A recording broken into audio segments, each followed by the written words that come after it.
Hello and welcome to SUTV Live, where just 5 games remain in the Championship season.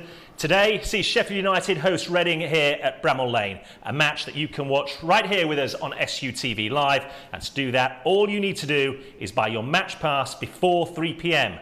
All of the build-up to today's match is free to view between now and kick-off. We'll bring you today's team news in just a few moments, and we'll hear from Paul Heckingbottom, Ollie McBurney, and we've got an SUTV Live exclusive chat with Ben Davis. Go to sufc.co.uk where you'll find all the information that you need. Well, a very good afternoon. Welcome to our studio inside Bramall Lane. 5 games of the season remain, 3 weeks to play them in, and of course the goal, a very obvious prize to secure a place in the Championship playoffs. And if all that doesn't get you excited, then surely the sight of our very own Easter Bunny here at SUTV Live, Kevin Gage, will do so, who bought Easter eggs for the crew kindly to celebrate a win today. Kevin, you seem to be eating yours. Oh. Sorry, caught me unaware there. Well, first of all, thanks for the Easter eggs. We all appreciate them. But we'd like to celebrate by eating them after a win today, wouldn't we? We'll save them for the celebratory 3 points, yeah. Non-alcoholic here, folks. Remember that. Of course, alongside you, we need somebody with verve, character, excitement. We've got Carl Asaba. Brilliant. You may do. Excellent, Richard. Thank you. On a serious note, guys, 5 games left. This is the home straight of the season now. We need, realistically, at least 8 points, you'd think, to have a fighting chance of securing one of those 4 playoff spots. 9 teams, I reckon, are probably in with a realistic chance. There's just so many permutations, isn't there? You know, you can drive yourself mental looking at who's got to play who and who we've got to play, and it really is down to the business end. Yeah, the important thing is, of course, is we just have to take game. It's a terrible cliche, but we just have to get through this game. Hopefully, take the 3 points, see how the other side's doing it, and then just go down to Bristol. Yeah. Carl, let's look at those 5 games that are left on the schedule for Sheffield United. We said all along that some might be more important than we thought at the time. Others might be less significant because things had already been decided. You look at that final day against Fulham, who, if results elsewhere go their way today, they could have clinched promotion tonight. That might be a really appealing tie for Sheffield United. Yeah, but the 4 matches in front of it, if we don't turn up, we won't be in the playoffs. So you look at Reading, forget what the last match of the season is. Look at Reading, they've got their contracts and they've got their pride to play for. They don't want to get relegated. This is going to be a tough match. And if the boys turn up, well, they won't. You know, our boys are not going to turn up thinking it's going to be anything other than a tough Championship match. But, you know, it's really exciting. It's the business end. This is where each match you've got to win. And then with our injury problems, we've got to hope we don't get injuries because it's such a short turnaround to the Bristol match. I never thought I'd see the day when it was you in this studio that's keeping our feet on the ground, Carl. Exactly. I'm very nervous. I'm just today, just fixated on today. Looking at our recent form then for Sheffield United, there's been some frustration along the way, but just 1 defeat in the last 5. Clean sheet after clean sheet screams off that page to me. That's been the key to all of our games under Hecky, to be fair. We are based on defensive, solidity, being so good defensively. I think it's 2 goals conceded, isn't it, in 11 games? I mean, it's unbelievable, really. Incredible. And Wes behind him, he's been fantastic as well. So we're not a free-flowing, creative side with creating hundreds of chances. We're not like Fulham or Bournemouth scoring loads of goals. We just keep grinding out performances and being strong and solid at the back. And then we get enough goals to get enough games at the moment. Like Carl says, I don't think there's any worries about us not turning up today. And I think we'll go down to Cardiff and QPR, and put on a performance there, because I think when we need to put a performance in and get a result, this side is capable of doing it. But as you say as well, the results are testament to what Paul Heckingbottom team have done here, because it was only a couple of weeks ago we were looking at the list of injured players. You could have fielded an entire starting 11 with the problems that the Blades had, and yet they still keep picking up points. Yeah, he's done. Him and his team, they've done incredibly well. They've seen what they've got to actually field, and they've got the best out of each team. There's been the odd blip on the way. The Stoke away performance was terrible. The Coventry away, but it's not our first 11 team, and the boys who've come in have done great, and they've justified why they're at the club. But today again, it's a massive one. We've almost mentioned something in the team line, but there's exciting things that are happening. So just the fans now understand how important they are. I'm expecting the place to be rocking today. Everyone's now behind McBurney, which I'm so happy. It's been frustration, a lot of the actions towards him, but I think they're all valuing him now and understand just what a massive player he is. Well, let's take a look at the top of the championship table then. I mentioned right at the top of the show that really I think you can go down to 11th place Queen's Park Rangers with 5 games to go and say they'll all feel they've got a shout of perhaps claiming one of those 4 playoff spots. Easter weekend, we say, is often a decisive period. It's a moving weekend, isn't it? And you can see why when you look at that table. If you take a look at the other fixtures for the other teams, there's some really big games. There's some proper 6-pointers for some of the other sides. And that's the beauty of our running. I mean, I've been saying for a while now, I wouldn't swap our running for anybody else's. If you take Fulham apart, and we all know that they should be promoted by then, our running isn't too bad at all. Yes, I know there's no easy games as such, but you'd rather be playing the likes of Bristol City and Cardiff and Reading at home, and even QPR away 2-3 months ago. That was a very difficult tie. Well, if results don't go their way this weekend, they could be out of the promotion race with absolutely nothing to play for. So that becomes a game we could easily go down there and get something out of. So we have got, I'm not going to call it an easy run-in, but I'd certainly take our run-in. So it is so in our own hands. It's a fantastic place for Sheffield United to be in. And it's worth bearing in mind that there is one early kick-off today. That is Luton at home to Nottingham Forest. At half-time, Luton were leading 1-0. And on the back of a defeat on Monday night for Luton at Huddersfield Town, that takes on whole new meaning, that result. But we are, Carl, at the stage now when every result could potentially be pivotal in either moving people into a pole position or knocking them out of the race. Yeah, and it's so close to the end now. Certain teams can lose key players. There's teams in this division that haven't got our squad, and if they pick up an injury in the next, they're missing the season, and they're unlikely to be able to field a replacement as well as we have. Start of the season, we've all gone on about how incredible our squad was, and that we don't need this one.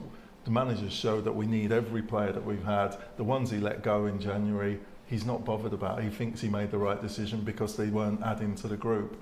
And I just think our group is much better than most of the other squads in this division.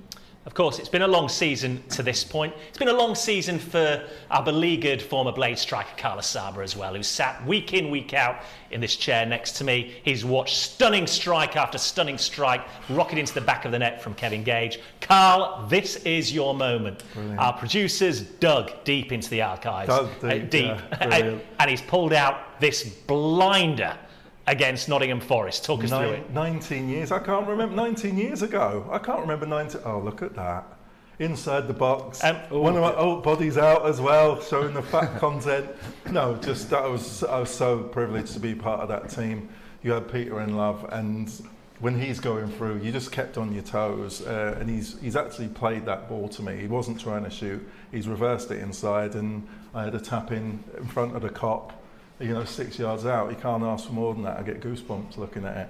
You're not going to get away with it that easy. You got goosebumps because you took your shirt off. I remember Paul Pesky-Salido in front of the cop scoring a sensational goal. Shirt came off. Place was rocking. Let's see the footage again if we can from our production team here. Oh no, we haven't got a body down. Oh, I'm not bothered.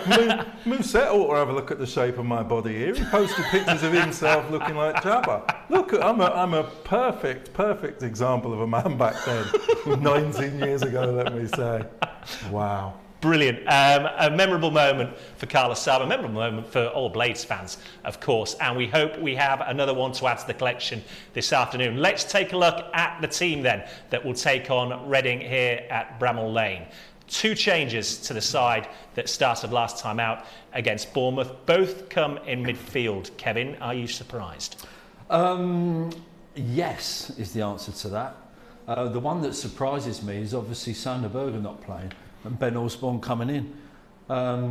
Fleck clearly got some kind of injury because he's not on the bench, so hopefully he's going to be okay. Hopefully it's nothing too serious.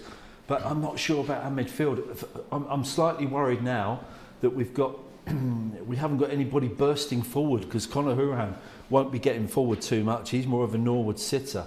And Osborne does a great job and he flies about and he's busy, but I I don't see him making bursting runs into the box.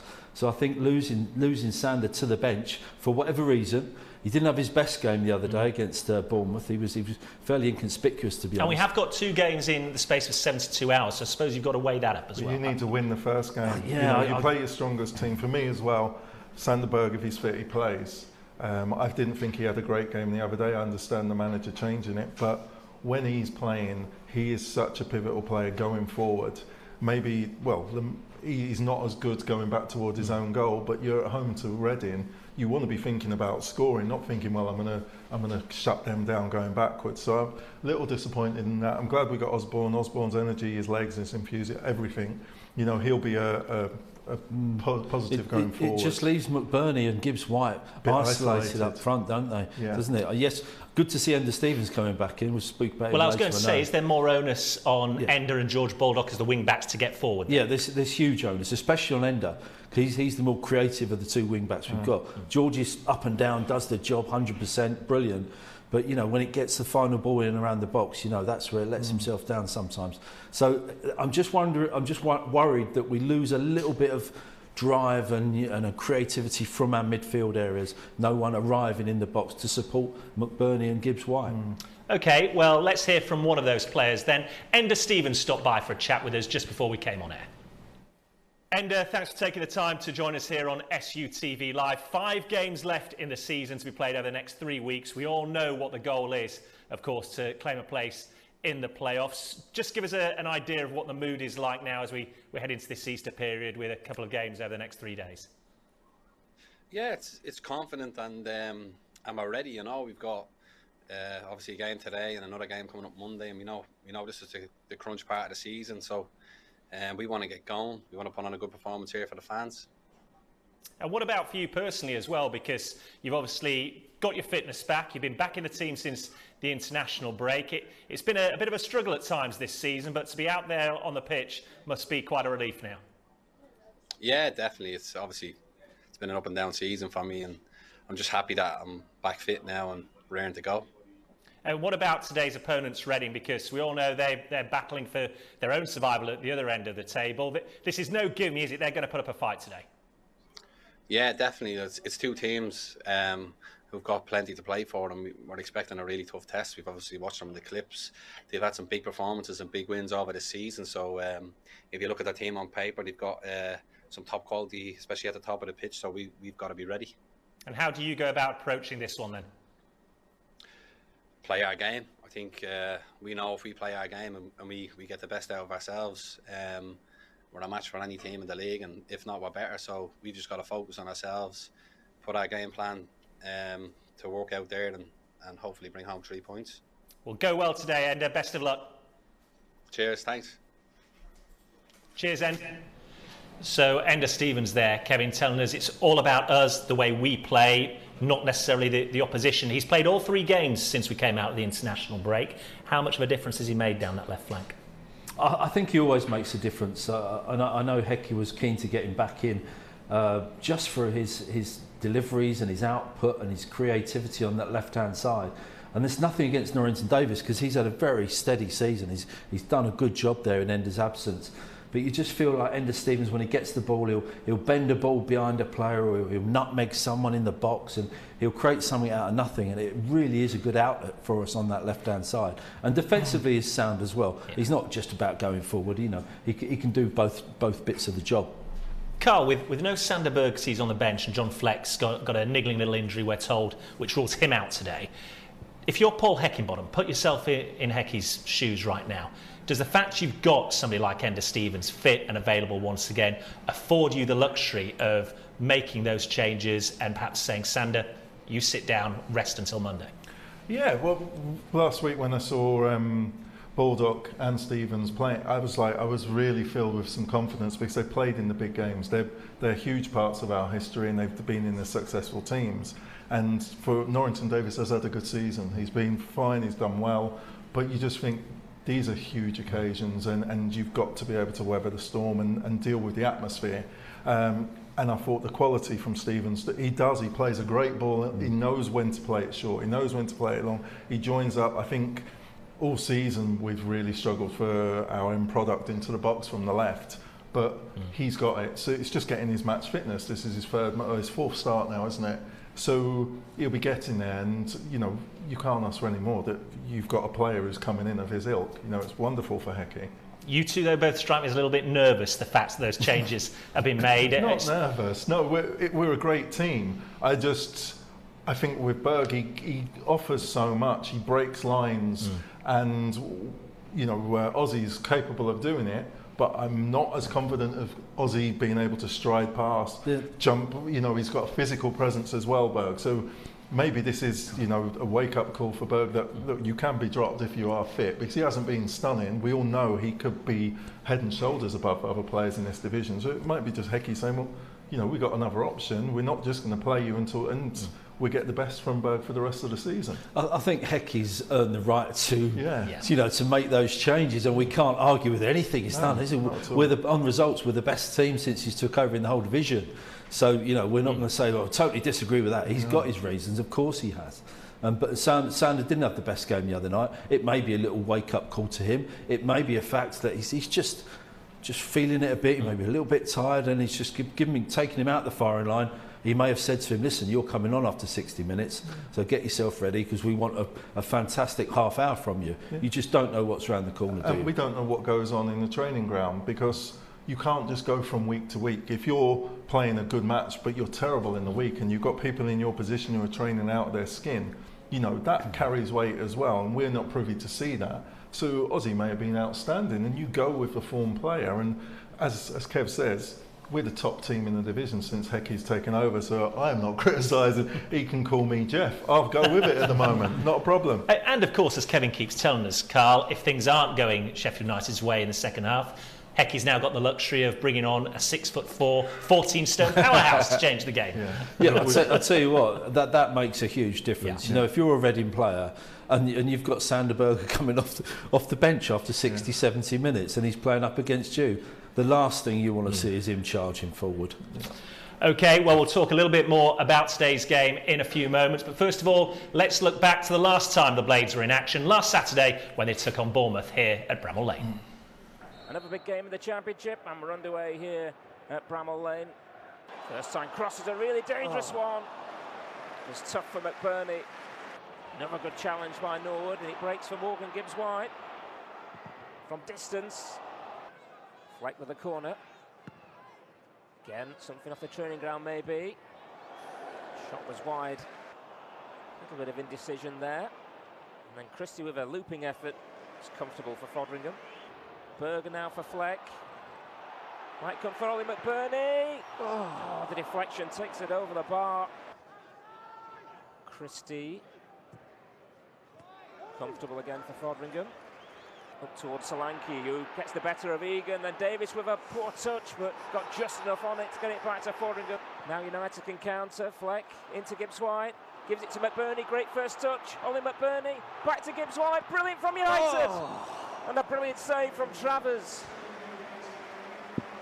Can the Blades get themselves in front before the interval? McBurney jumps. Got a good contact on it. There is the half-time whistle. Short one from Fleck to Gibbs-White. In goes the cross. That was a chance. Right back, left back, midfield. There's a number 10 as well. Gibbs-White for United. Gibbs-White! On the outside of Osborne. That's a good cross. Nodded back into a dangerous area.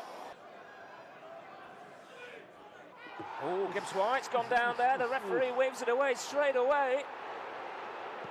Ollie McBurney can't believe it. Well inside the last minute of added time. Howrahan's delivery. It's a dangerous one. Might come for Osborne. Norwood. Howrahan steadies himself. Davis. Urimovic! There is the full-time whistle. A few of us still wondering how that Urimovic chance didn't nestle in the back of the net at the end. A reminder, of course, that ongoing right now, Luton leading Nottingham Forest by a 1-0 with 8 minutes to go. Luton have been reduced to 10 men in that game. But Asaba, looking back at Bournemouth last weekend, you see those highlights and you wonder exactly how we didn't claim all 3 points. Well, I thought we were outstanding against them both games. You know, I was lucky enough to go down there and I saw another refereeing travesty down there, and we lost that match. But what went on last week, I thought the boys were brilliant. The way they played, the way they applied themselves, the fans were involved. You can't do any more. We created great chances against one of the best teams. You know, let's make no bones, they've spent money for the Premiership. They're expecting to go up, and we outplayed them. Scott Parker walked into the press conference just giggling inside because he got away with a point. And so, he said he got away with one there, didn't he? Oh yeah, completely. And it just makes a mockery of all the money that's in football, the amount of time fans take coming to matches when you have officials just turn up and mess with the outcome of a game. Kevin, you see that again there. Every time you watch it, you think that the penalty has to be given, but it wasn't. Yeah, as Carl said, it's just ridiculous, really. You know, we can berate the referees, you know, when we do regularly, but they're basic mistakes. You know, apparently the linesman was all in favour of giving the penalty as well. So I didn't see him put his flag up. So why he didn't go over and speak to the linesman, I don't know. But referees tend to make the decision by themselves, those big decisions. But yeah, it's a definite penalty. But just going on from the other chances we had really good chances to win that game. You know, we should have got something out of the game, but you like to think that these things balance out over the course of the season. In the past month or so, we've had one or two decisions just going against us. You know, the Norwood deflected goal that was disallowed. We've had a few penalty appeals now turned down. So you just hope that it averages out and something goes our way in the next couple of games. But then in those highlights, it just showed the understanding that McBurney and Gibbs-White are getting together. Some of the interplay between them was wonderful, and the fact that Gibbs-White was able to predict what McBurney was doing got him the penalty. You know, it was a penalty, and that's what I'm liking, seeing that Ollie's now had a number of starts and he's getting his awareness together, and you can only, you know, as a striker and as an attacker, you live on these relationships and these bonding, and I think we're going to start seeing some real fireworks from these two. Gibbs-White has got that ability to, you know, whether it's Billy Sharp or McBurney, you know, he's got that. He's the link to everything we do going forward. Everything goes through him, or he's involved in stuff. I mean, you'd love to play with Gibbs-White, wouldn't you? Sliding balls through like that. Yeah, well, not now. I turned up with all sorts of injuries, but yeah, he's a great player, and with his athleticism, and he's always on the go. He turns bad balls, you know, and I was great at just flicking the ball hopelessly, and he would turn something into a good chance. So no, he's a great player, and we've all marvelled at what he's done for us this season. Okay, well, let's see how that result was taken in the Blades dressing room. Starting first of all with the manager, Paul Heckingbottom, who, a bit like us 6 days on, was wondering exactly how that penalty wasn't given. Yeah, I'm speaking without seeing it, but I can tell by everyone's reaction and everyone I spoke to that it's a penalty. Apparently the linesman said it was, but the ref decided it wasn't. So yeah, I'm pleased with the performance. We were the better team in terms of the chances. You can see that they are a quality side and why they're up there. I thought they defended well, but they didn't defend as well as us, and we created more chances. So we're disappointed we didn't get the 3 points. We did more than enough, but I am pleased with the level of performance and the determination to try and win the game, and it went right to the end. Big chance at the end again. So we had, for me, 3 real big chances and a penalty, and also the other big plus is Wes didn't have a save to make all game against a side who are very, very good. With the decision though, how frustrating is it? You know, the referee's in a great spot to see it, and your players have clearly seen something that they thought it should have been. We've seen the replays and it definitely looks like it. Well, if you see, yeah, I'm speaking without seeing it as well, so do you know what I mean? This instance I've not seen it, so I can't comment, but in terms of if you are saying it's a penalty and people are, then we've had some stinkers lately, you know, that have cost us points. I only hope we get some stinkers that give us points, and I'll take them between now and the end of the season. Because yeah, we, as I said, in terms of us asking the players and the players responding and really trying to drive home a performance that gets 3 points, again against a good side, we did it. But you expect other people to do their jobs at the same level as well, and at the minute we aren't quite getting there. Did you feel over the course of the 90 minutes that if either side deserved to win it, it was yours? Yeah, based on chances, 100%. I thought they were very good with the ball, but we stopped them getting in our box, and any space we're going to give them up is wide, and their full-back area is their shape against ours. That's how it matches up, but their full-backs are spare, which means there's times where they can switch the ball, where they can keep the ball. But we were really clear on what we wanted to defend and how we wanted to defend, and then by doing that, we didn't let them have any chances. A big credit to their keeper as well, really. I mean, Morgan Gibbs-White had a fantastic chance at the end of the first half, big one-on-one in the second half, but he stood up big for them when he's been needed. Exactly, yeah. Two big saves. The first one, Morgan struck it really well, and he has got his hand up to that. I've seen that back. It looks a top save. I've not seen it, let's say, slow motion or close up. It looks a top save. The second one, he just tried to make himself big, but I did fancy Morgan, you know. And, he'll be disappointed he's not won the game for us, because he likes those moments. And then we had another big one at the end with Philip, which the other side of the post, it flies in. So they were the big 3 chances of the game, and they were all ours. So yeah, from that aspect we did do enough to win the game. But I can't be displeased with the performance and the level of application that the lads showed. So a little frustration for manager Paul Heckingbottom, both in terms of the result and decisions on the day. No doubt he'll be hoping for a little bit more fortune this afternoon against Reading. As you heard from the guys a moment ago, it was a good return for Ollie McBurney up front, leading the line while he was on the field, and his link-up play seemed to be improving as well with Morgan Gibbs-White. We caught up with him immediately after the game. You know, the boys are in there, gutted a little bit that it kind of feels like 2 points dropped. You know, we've had enough clear-cut chances there, and then, you know, the penalty that I have no idea how the referee hasn't given it, which is beyond crazy. I've seen it on the pitch and I knew it was a Stonewall penalty, and then we've seen it back even more, and it's even more of a penalty than I first thought. So, you know, that's very disappointing from our point of view. You know, the ref couldn't even explain himself when it came to that, but, you know, like I said, we've had that, and then we've had, you know, 3 or 4 clear-cut one-on-one or, you know, goal-scoring opportunities that we should be taking. How much of a frustration is that, particularly bearing in mind he was in a great position, it seemed, to give it as well? Yeah, no, I think he can't have been more than 4 or 5 yards away from the tackle. You know, I've flicked it over to Morgan, he's got on the ball, he's touched the ball, and then the lads just absolutely wiped him out, got nowhere near the ball. Like I say, I asked the referee for an explanation, and he couldn't come up with anything. He just told me to move away. I asked him politely, asked him not so politely, and both times he told me to move away, which, you know, like, we make mistakes like that, and, you know, we're held accountable for it, so I think it's only right that they are as well. And in terms of the game, you know, you created a couple of good opportunities as well. It was a tight game, it was a tense game, but do you feel it was kind of deserved at that point if you had got a break? Definitely, you know, that the shouts from all their boys at the end was, you know, hold on, because, you know, it'd be a good point for them, because we've missed the chances. You know, there's definitely some clear-cut chances, you know, some good football that we've played to get through a lot of the time, and then, you know, we've got the set pieces and the longer option with the diags with Morgan running in behind, which is something we've worked on all week, and Morgs has got in on that one as well. So, you know, I think it shows where we want to be in the league. We've come up against a team that's supposed to make the most chances in the league, and I don't remember Wes really having a save to make, whereas, you know, their keepers probably kept them in it at times, which shows where we want to be up in the league. We want to be in the position that they're in, and you know, performances like that 9 times out of 10 you get the result.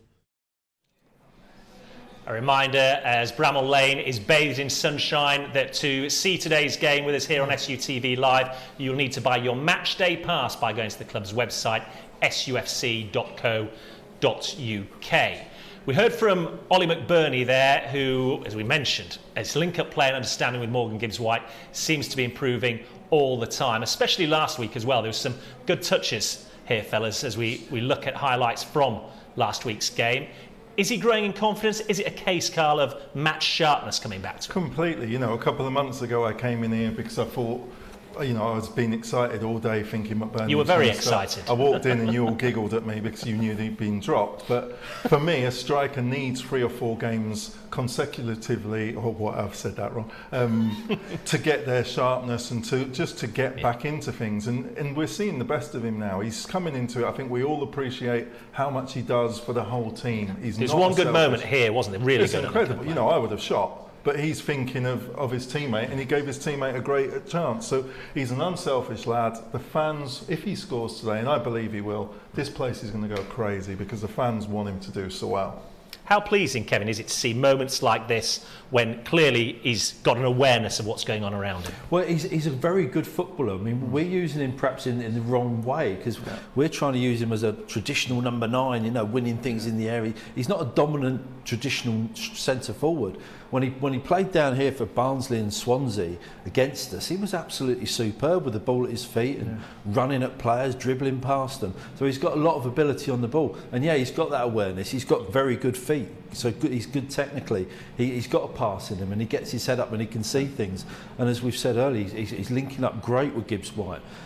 He's just lacking that goal threat at the moment, but you like to think a goal is going to come. He hasn't had really fantastic opportunities to score. They've all been half chances. It'll be interesting to see how he takes the chance when a really top class good chance comes, because that's where we need him to put it away. Yeah, you've got to believe that duck is going to be broken sooner rather than later. OK, let's turn our attention to today's game. And if one goal from Asaba wasn't enough already on today's programme, it's a good excuse to show yet more footage of my esteemed colleague in action. Look at that. Gosh, look at that. Oh, it started well, didn't it, at Reading? Look at this, look how young I was. Oh, you were the club record signing, weren't you? I took him down. Look at that. Asaba pays back. Oh, those titles went very quickly. Asaba just leave. Yeah, no, it started. Well, this. Ooh, look at that in the box. £800,000 was a signing fee, transfer fee, wasn't it? And a Mars bar, and they wanted the money back, and they could keep the Mars bar. No, it was. That's lovely. Thank you for showing those. I see it. A happy Carl makes a happy team here on SUTV Live. Gage, you look at this Reading team though.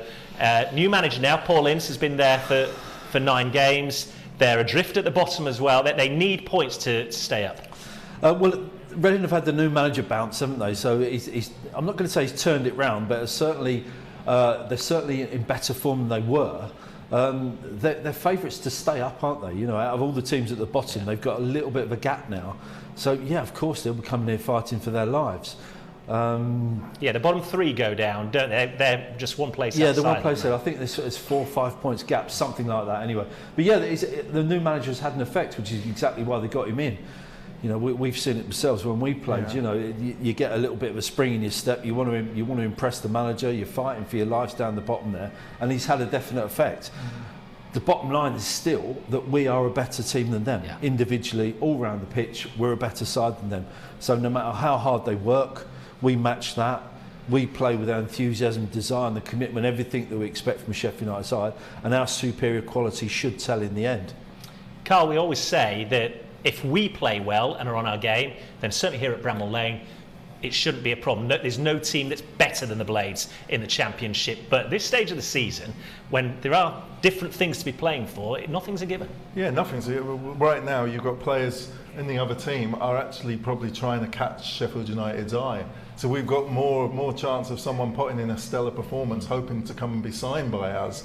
Down at their place, it was a terrible match. We had the horrible scenes with Flecky, but they had nothing to offer. They had no energy, they had no pattern of play, and that we can't hark back to that now. It's going to be a completely different kettle of fish. Paul Ince will be demanding everything of his players, and he will be saying, you don't perform now, you're not here next season. So don't think it's going to be easy. It's going to be a very tough match.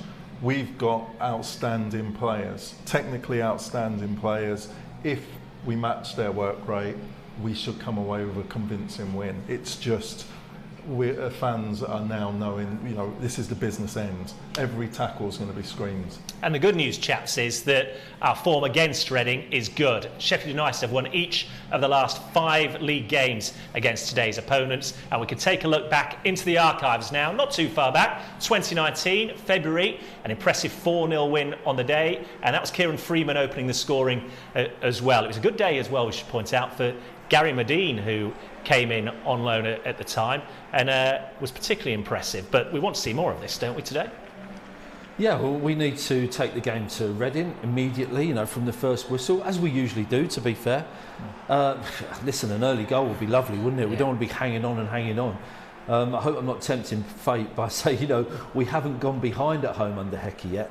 So no, the other team has only scored twice in 11 games. And this, by the way, was the only attacking highlight we could pull out from this game of Reading, so we'd more than happily take that. Modine having his first, and then here Modine made it 3-0 before half-time. Yeah, we need a proper Sheffield United performance. As I say, we expect the team to come out firing. Christ, we're playing for a potential playoff spot and a spot in the Premier League. So these players know what it's all about. They'll be up for it today. But it doesn't really matter how we get the victory.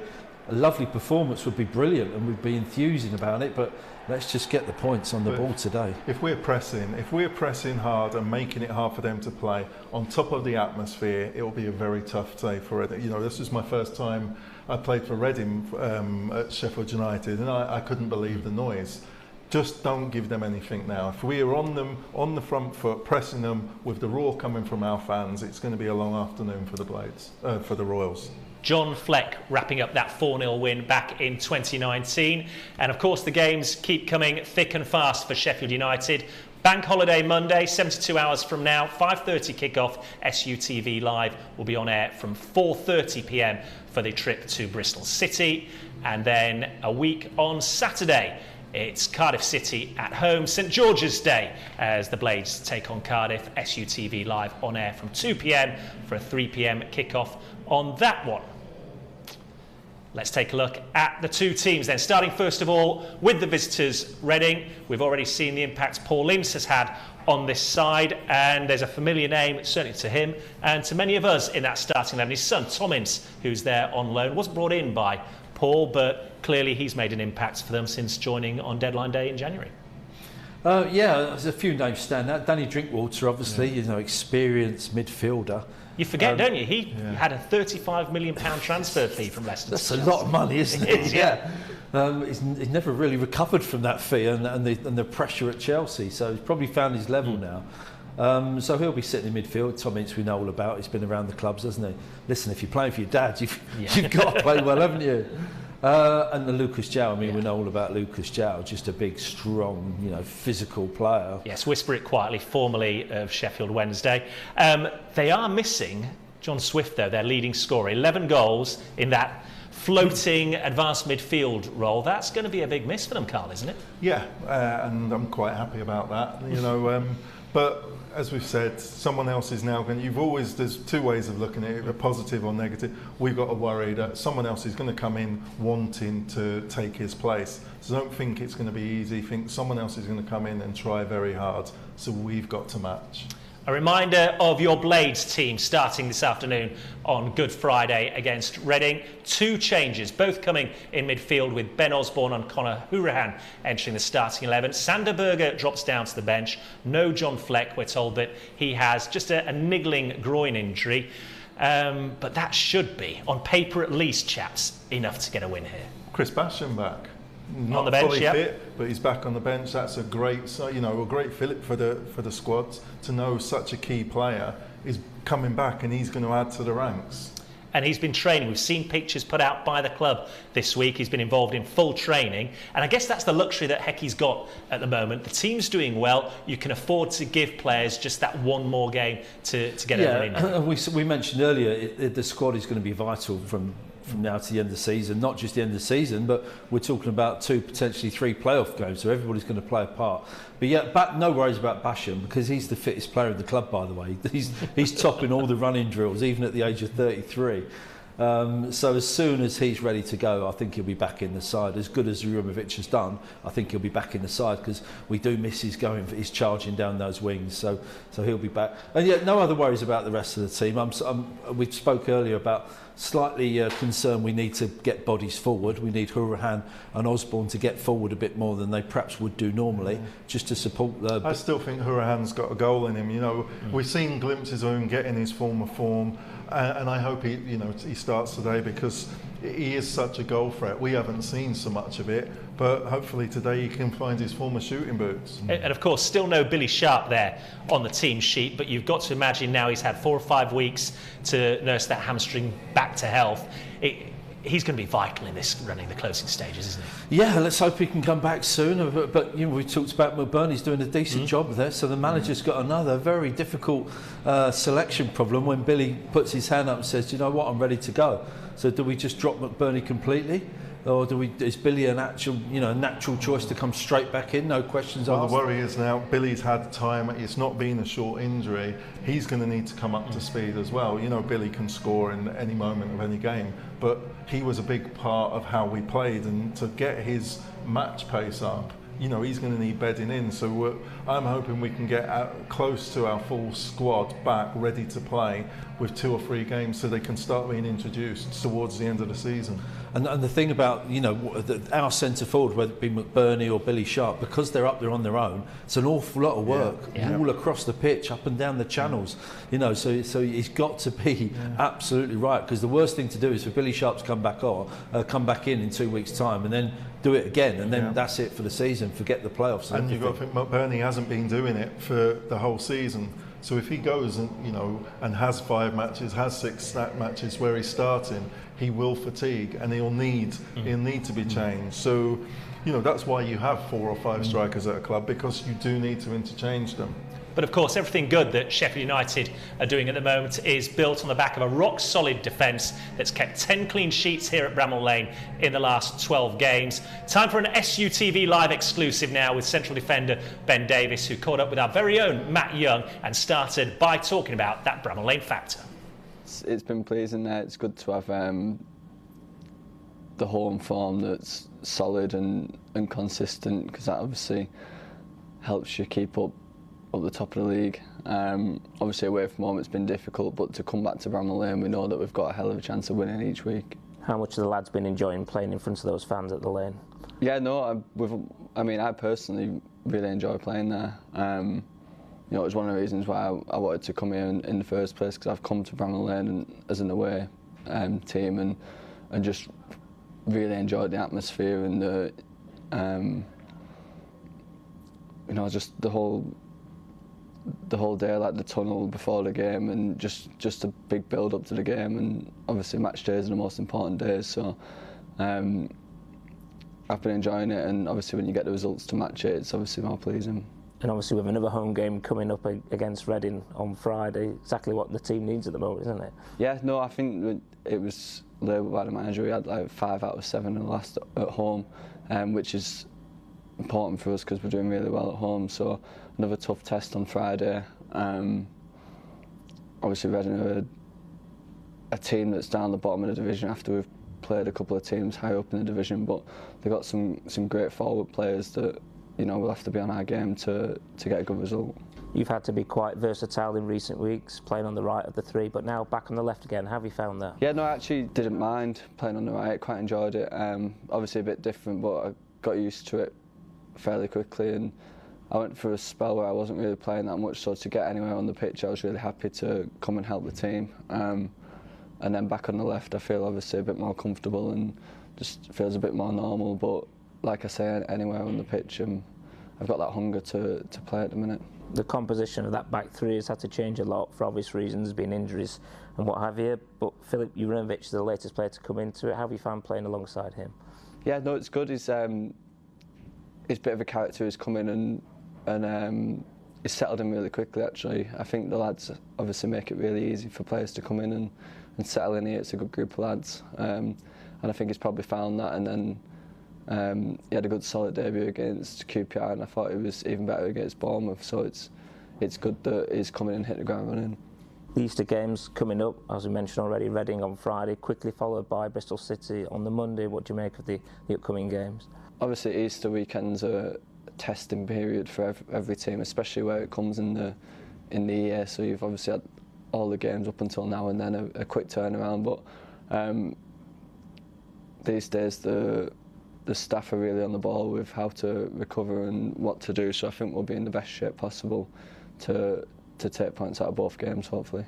And finally, how do you view the run for the playoffs at the moment, because it just seems to change every week, the league table? Yeah, I think the manager's highlighted in his press that everyone's playing each other every week, so you know it's not going to be straightforward, but we're in a good position, and we know that we're more than capable of getting in there. It's going to be tough, and obviously the Easter weekend and the next sort of 2 or 3 games will be really important, but we fancy our chances to get in there. Ben Davies giving us his thoughts on playing at Bramall Lane here today. Reading are the challenge for Ben Davies, this Sheffield United side. And remember to watch the match live with us here on SUTV Live. You need to go to the club's website to buy your matchday pass, sufc.co.uk. Kevin, on Ben Davies. Initially, despite injuries, he struggled to win his place in the starting 11, but he came off the bench against Blackburn, scored that late winner, and really hasn't looked back from that moment. Yeah, he's getting more confident with every game, isn't he? He's looking more comfortable. He's moving forward with the ball better. You know, our outside centre halves need to move forward with the ball, and he's doing more of that. He was a little bit reluctant when he first joined to do that. He was just like a bit static and trying to pass the ball. Yeah, you're right. He was. I think he was a little bit fortunate to get a place back in the side, because for me, Robinson was wasn't doing a lot wrong. He was winning a lot of headers and a lot of important tackles, and he epitomised, you know, the way we played. But it's great that we can just have, you know, centre halves that are just interchangeable, and great that Davies has been able to slot in so well. And why wouldn't he? You know, Liverpool paid £1 million for him. You know, they don't mess about, do they? And they know they were getting a quality player, and he's proved that now. I can tell you that the full-time score from Kenilworth Road is Luton 1, Nottingham Forest 0. By our calculations, that means that if the Blades were to win by 2 clear goals today, they would leapfrog above Luton into 4th place in the Championship table this evening. Carl, I know you said off camera that as a player coming to Bramall Lane, this was one of the most intimidating venues that you played in as an opposition player. If you're a defender like Ben Davies, that has to work in your favour. Yeah, apparently that was something that Ben had said as well. But it also, if you're minded like that, where the atmosphere affects you, you'll want it. I wanted it because I believed if I was doing well, they'd fill my sails and help me go, and it worked.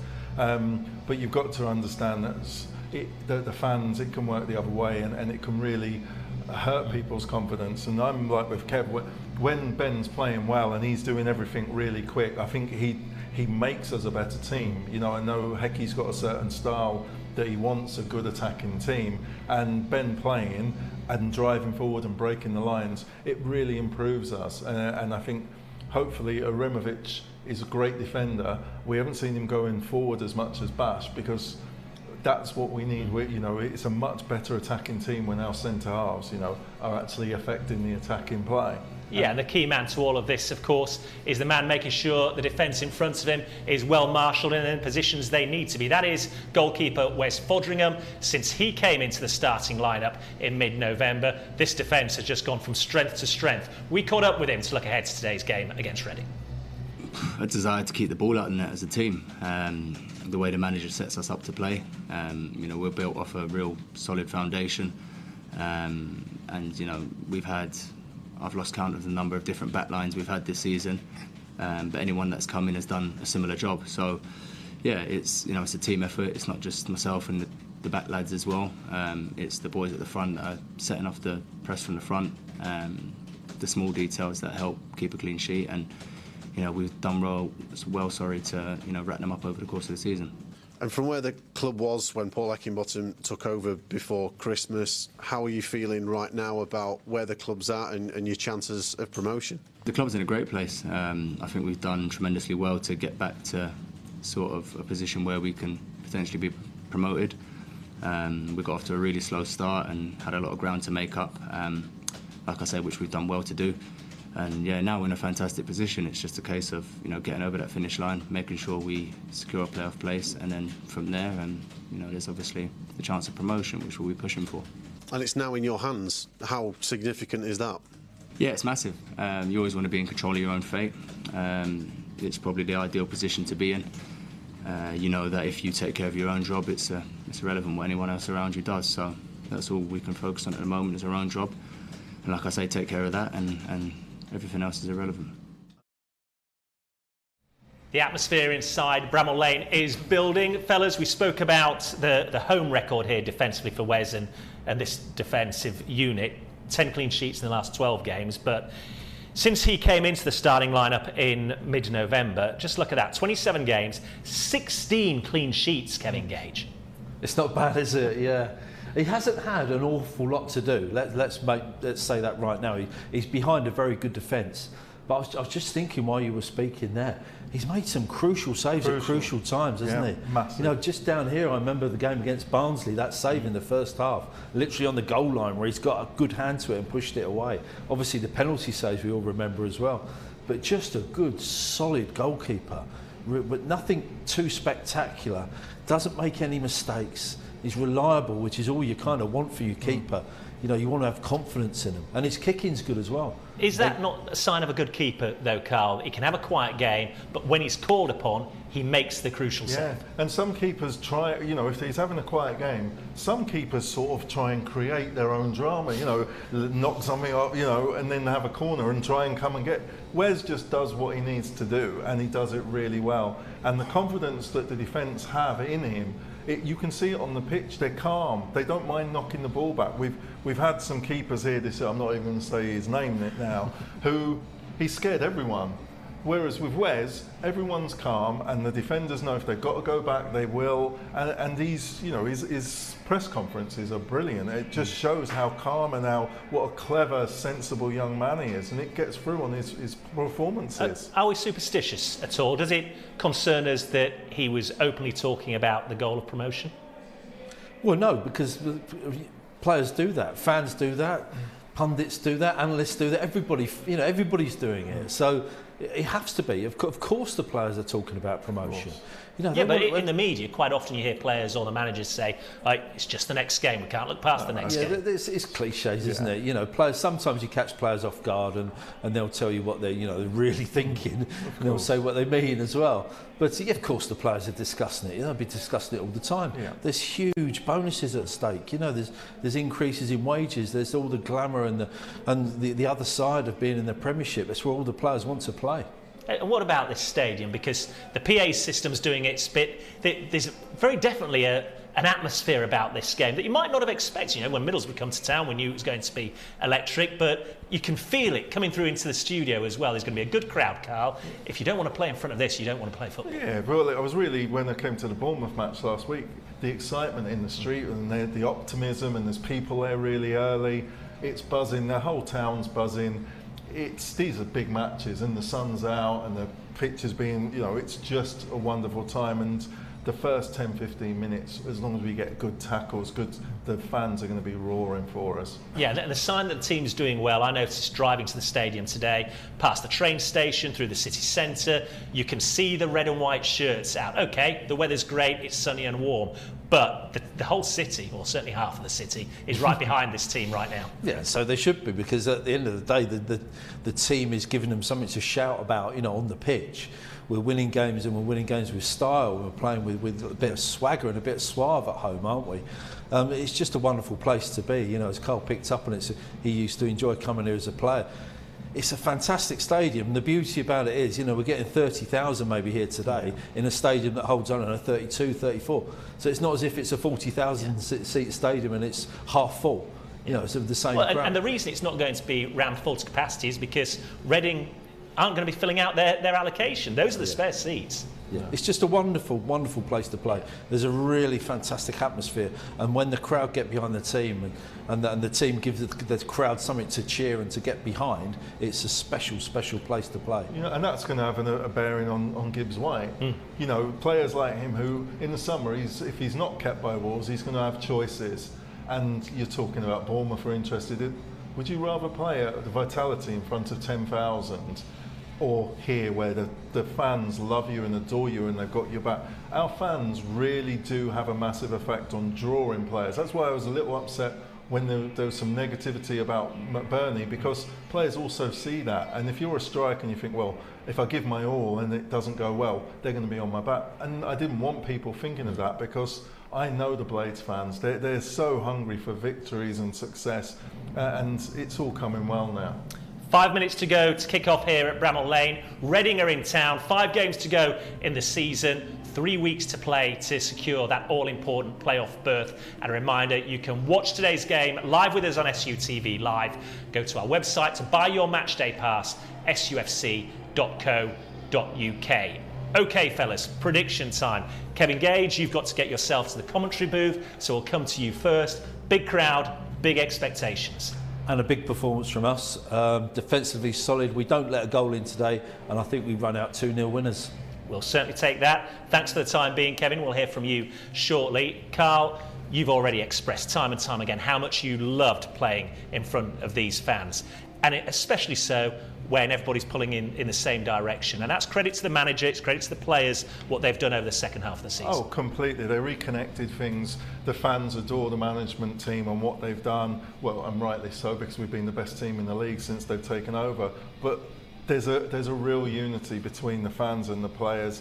I really believe McBurney will score today, and I'm going to revel in it because the fans are going to go crazy because they're so excited. They want him to do so well, and whether it's off his knee or if it's a 40-yarder, they're going to go crazy, whatever. If the boys turn up and give us their performance, I expect a good, decent win today. If we do have a concern about this Reading team, where does that threat come from? Oh, just they've got individuals. You've got Inns who can score. They've got good individuals, and they're not going to want to lie down. So we've got to earn the right. We've got to remember that they're a decent individual team. They're down the bottom for a reason, that they're not as good as the rest. So we've not got to give them a chance. Well, as you can see, the clock is fast ticking towards 3 p.m. Prediction time for you, Carl Asaba. 3 or 4-0. McBurney's going to get 2 today. Sure of it. And we're going to crack open those eggs that Kevin Gage brought us as celebrated style. Yes. Absolutely. Okay, well, let's hope that that does come to pass then. The players are taking to the field. It's a Good Friday afternoon kickoff here on SUTV Live. Sheffield United versus Reading. Let's hand you to your commentary team. In a moment, you'll hear from Kevin Gage. But first of all, as always, Matt Young. The doubleheader is upon Paul Heckingbottom's blades with potentially 2 season-defining games starting with Reading at Bramall Lane. United know 2 positive results over the next 4 days would go a long way to cementing a place in the top 6 in this tightest of sprints, which threatens to go down to the wire. Reading, well, they struggled most of the campaign, but an upturn in the points means a win today would all but seal their survival. So there's plenty to play for on this Good Friday at both ends of the championship table. Kevin Gage alongside me.